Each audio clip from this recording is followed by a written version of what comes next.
I'm Rhiannan Sullivan. I'm VP of Strategy and Partnerships at Care2. I'm going to do a very brief introduction to Care2. We're an online social network. We have over 50 million individuals who are taking action on our platform every day by taking action, signing petitions, sharing petitions. And the way we work with organisations is we connect organisations and charities directly to our audience to help them recruit new supporters and donor prospects. This is the sort of last slide I'm going to sort of spend on talking about the Care2 model specifically in this session. I think a lot of you on this call already know how it works. Of course, if you have any more specific questions on how it actually works on Care2, then my details are at the end and we can sort of have some questions on that. But the theme of this session is all about sort of testing and learning. So what I want to share with you today on behalf of Care2 is just some of the learnings that we saw, and I thought would be interesting to share with you all this year and last year, 2020, 2021, in the context of both the pandemic and the state of the world. Then I'm just going to share some sort of specific tests that we've been running in terms of our own opt-in forms on behalf of our clients. And then I'm going to kind of close with some 3 client sort of case studies and insights, really kind of, and these are 3 organisations that have very much adopted a testing culture. So it's kind of, you know, showing what they've learned specifically from going through their own tests, sort of with their Care2 leads.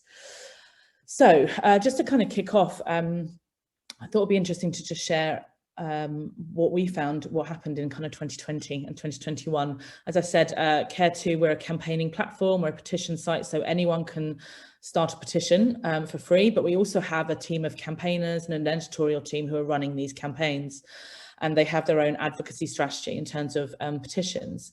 So what you may have seen, we have a lot of petitions that have got people very upset and angry and asking people to take action. But really what our team was looking at this year was to kind of move towards a bit more of a compassionate approach with our petitions, and sort of letting go of throw this animal abuser in jail, for example, type petitions. And maybe, but obviously that was a certain worry that would that kind of potentially lower engagement rates on the site. But what they kind of decided to do was test this and to start kind of, you know, slightly shifting the tone of all of our petitions in light of the fact and invoking more empathy. What we found from this is our audience responded incredibly well, so much so that we actually got letters of our audience writing into the editorial team saying how much they appreciated this slight shift. It also gave us a lift in our own engagement rate with our own emails. I'm going to show you an example in a minute of just one of these, one example, there are many. But it was really interesting because it was sort of what we learned as a platform of what engages people in crisis time versus non-crisis time, and particularly what issues. And so hunger and healthcare, potentially 2 issues that might be easy for you to ignore if you're not personally affected. Obviously, our members became very, very, empathetic to this. And, you know, the pandemic, certainly among our audience, of sort of global audience of over now, I think 60 million people, really created this empathy and this sort of understanding of how much we need to help each other during a pandemic, during a crisis time, rather. So I'll just show you sort of one example. This is actually, this is actually a US example, but I kind of like this example because this is a horrific example and a petition of an abused animal. And what we may have done in the past was the call to action may have been to throw this animal abuser in jail. But actually, you can't see the text of the petition at the bottom, but actually what we asked, we were targeting the city of Chicago to put more funds towards animal shelters. So that's just kind of one example of just kind of shifting that kind of approach that we did last year specifically. Something else to kind of share with you in the context of last year of what we're kind of seeing and what we're always evaluating is how our members are donating for our clients. Now, Care2 has a pixel, like Facebook has a pixel, so that's where this data is from. This data, not many of our UK clients use the pixel. So again, this is actually from the US and is about, I think this is over 12 clients. So it's definitely not conclusive, but it does tell a story. And I think, you know, the story it tells, well, the first thing obviously to look at, it wasn't just a pandemic. You know, you've got Black Lives Matter, the US election, stock market, you know, huge, massive regional differences of how COVID affected, things. But I think what we can clearly see, if you start looking at the date on the chart on the left from March 2020, that people were giving more online due to or in spite of the pandemic, the hardships of the pandemic. So that's kind of the first thing. Looking at the drops here that you can see on the right chart, it very much looks like, because this is US data, but it very much looks like this is directly linked to the US election. Certainly in late October, November, and then also the craziness that happened around the Capitol building in January as well. So this is just some kind of really interesting insight here. We're constantly tracking this and, you know, trying to kind of, you know, develop this picture, and also the key thing to say is there'll always be variation, but what it does paint a picture of is like people were certainly donating more online during the pandemic, and so this is a kind of interesting picture that we built up ourselves. So I just wanted to share that because I think a lot of people are seeing that as well, and so you know, useful to see.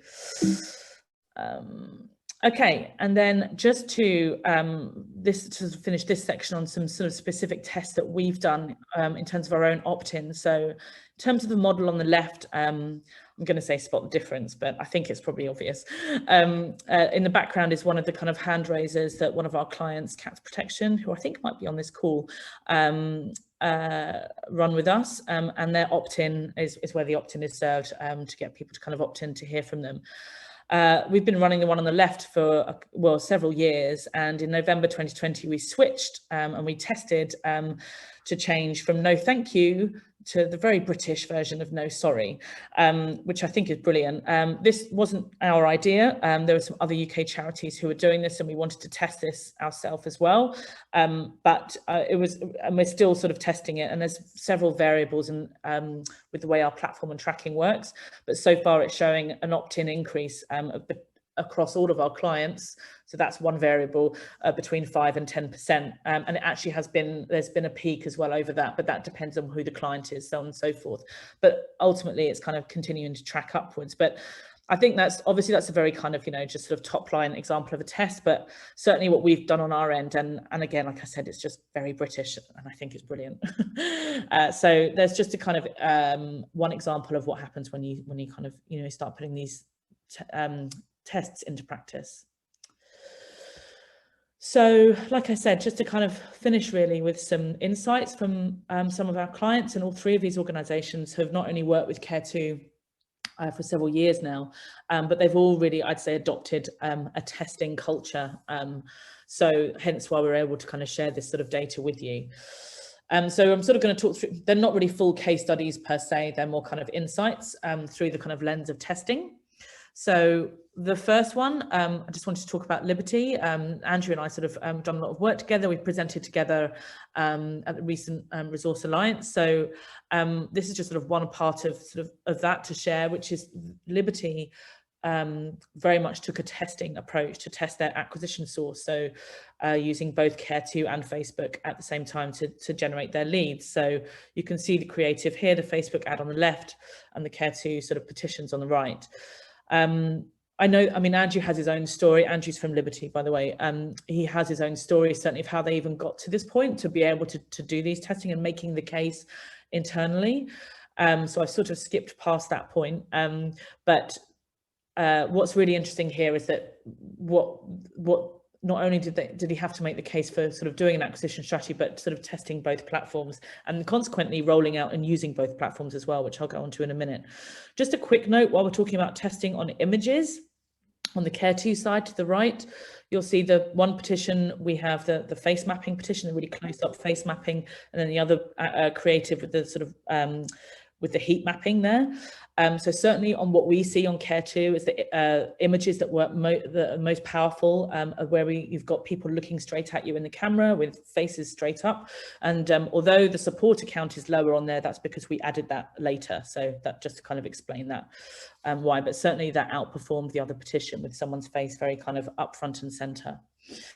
So going back to sort of Liberty's kind of approach testing acquisition sources, The first thing that's important to note, this is their supporter journey, and this is a supporter journey that's very optimized for direct debit asks. It's also daisy chained, and they've been sort of playing with this model for several years now, I think. But the key point I wanted to share is that it's the same supporter journey for both sources that they're using. So therefore kind of reducing resource time on their end when you've got several different acquisition sources that you're rolling out. So I'm not going to spend too much time on this specific supporter journey, but like I said, it's direct debit optimized, and they've done their own testing on this, and they've tweaked this several times, and it continues to work for them. But the takeaway should be that it's the same one, and they've kind of adapted that to use for both sources. And just to kind of share, their sort of results. So they did really well with their Facebook ads, and they kind of achieved higher than their target. So got up to 2% conversion in year 1. Similarly, the Care2 leads achieved above target and did really well for them. And like I said, kind of saving time and resource, adapting the model. But the key point for them is, there are drawbacks with Facebook, and they've definitely kind of had that over the last year or so, with campaigns not being approved, suddenly huge dip in performance, and they've been struggling with maintaining consistency. Obviously they've done really well with Facebook, so it's not something that they're not going to use. But what they found was, with using another source like Care2, was to kind of complement the leads coming in from Facebook to maintain that consistency of acquisition and the predictability, which is really what you need to have, that predictability of leads constantly coming in, to therefore be able to run your tests and start kind of maintaining and improving results. So that's just a kind of insight while we're kind of talking about testing from Liberty. I'm going to move on now to another client, Fauna Flora International. That's just images of their creative and their opt-in with us. Interestingly, they pivoted their creative from December 2019 to February 2020 using the same kind of creative, but actually, obviously, as you can see, they're linking it to COVID-19 on the right. But what I wanted to talk about with these guys is they have rigorously tested their email journey. And before I get into this, because there'll be several things here that maybe some people on this call might not sort of see, that might not fit with them. And as Rebecca said earlier on, obviously what works for one organization doesn't work for you. So that's why we're talking about testing. So always test for you. But they have done some sort of fairly rigorous testing of their welcome journey. And specifically what came through from 2020 was that cash was really prioritized over regular giving, which is interesting. So what they found out over a 6-month period was a repeated cash ask provided a stronger lifetime value and more regular givers than a repeated regular giving ask. And again, that's what worked for them, and the Care2 leads that signed up to hear from them and their strategy. This isn't really kind of testing, but I think an interesting insight to share nonetheless is about your fundraising copy, unless it's for a disaster, an emergency appeal. Actually, fundraising copy, shouldn't necessarily have an expiration date. So, again, to kind of save time and resource when you're developing your supporter journeys, you might actually have some already existing brilliant content. This third point is actually probably the most interesting one in light of the theme of this session and testing. They don't test based on individual donors, they only test on generation source. So in terms of the amounts, so they did a single email test, and it did decrease income on a single email test, but over an extended period of time, it pushed the response rate up, so that overall it ended up being more profitable for them. So obviously there's a risk there for them that someone's donated £100, but then they might be given an ask for £3. But for them, what they chose for an organisation, so there's obviously a question there, what's good for the user. So it's all very interesting discussions, but this is just an example of what insight they got after sort of testing, and they made a decision themselves to continue with this strategy. And the last 2 points here, I think, for this audience on this call, no new news here, but it's always sort of worth repeating in terms of kind of, for them, what works is not sort of, in terms of is not to send an appeal immediately, but to kind of get people engaged and reading your content, and then just obviously not mixing asks. So one example of this being, they don't even include any social share buttons at all on any of their emails, because that depressed their response rates after testing. So that's kind of another example of what they've discovered after they've kind of adopted this strategy.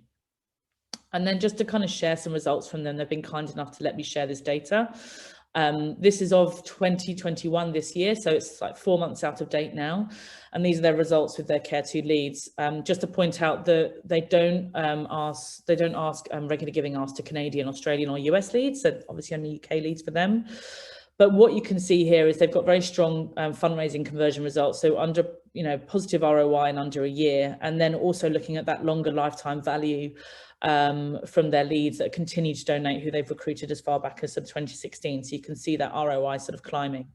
But I think the main interesting one is to look at the kind of 2021 January sort of data, where they're kind of well on track to kind of get that positive ROI. So if you want any questions about this, I can kind of share this. They've been really gracious to let me share this data, and there's sort of more sort of info there that we can kind of get into. And then to close, I just wanted to show some insight more with cats protection. So we do a lot of work with cats protection.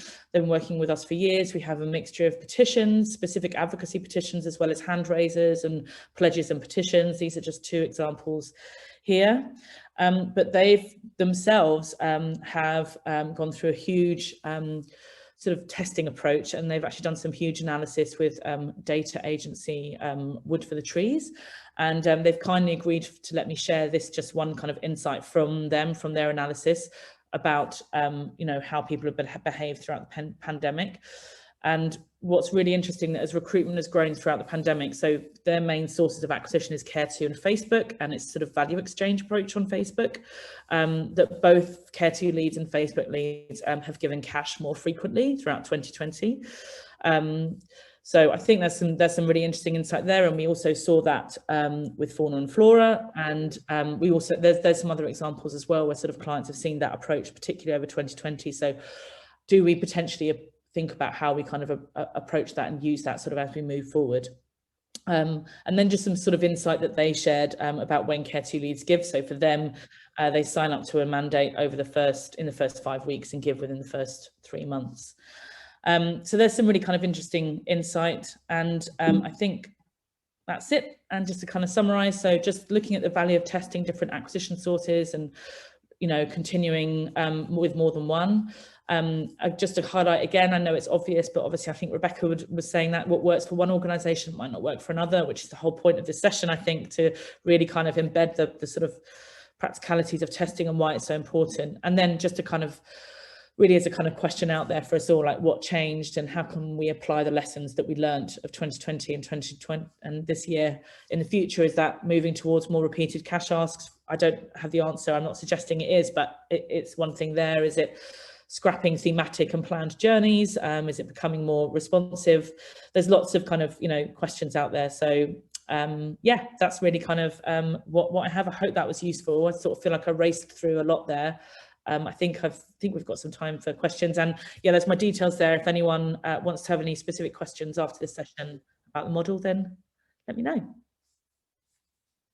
And I'll stop sharing my screen. Brilliant, thank you, Rhiannan. It's always so great hearing insights from Care2, working with so many different charities across the sector. Thank you. So yeah, we've just got a couple of minutes for any questions, so there's still time to pop anything in the chat if there's something that you'd like to ask Rhiannan or indeed Rebecca. I know we had some extra questions for Rebecca which have been answered within the chat already, so that's great. So Rhiannan, we have a question here from Ed at Tradecraft, who says it was very useful. And Rhiannan, are you able to summarise the bits about Fauna and Flora International's findings on share asks in emails again? In terms of including share asks on the email itself, the share buttons, I think that's what you mean. Yeah, if you could just summarise those findings again, that'd be great. Well, yeah, essentially for them, they just, I mean, what I can do is happily follow up with them and get more specific sort of data, but when they found it depressed response rates hugely. And the point being, we all know that having an email with too many asks can depress response rates, but actually when you think about it, having a share button is also an ask. It's also asking someone to do something, so you're depressing the response rate. So that's why. So it's really having that email with one single ask, keeping the donation ask on the landing page that your email is driving to, and if you're having a share button like share this or tweet this, you're then kind of diluting, I suppose is the right word, the ask to get someone to donate, or at least go to your landing page, and you're sort of sharing traffic back to Facebook or Twitter or Instagram or whatever platform that you're using. So that's kind of what they found, and they did some rigorous testing, and it had a really significant response for them to no longer include those buttons at all. Does that answer your question? Hope so. Yeah, I think it does. That's great, thank you.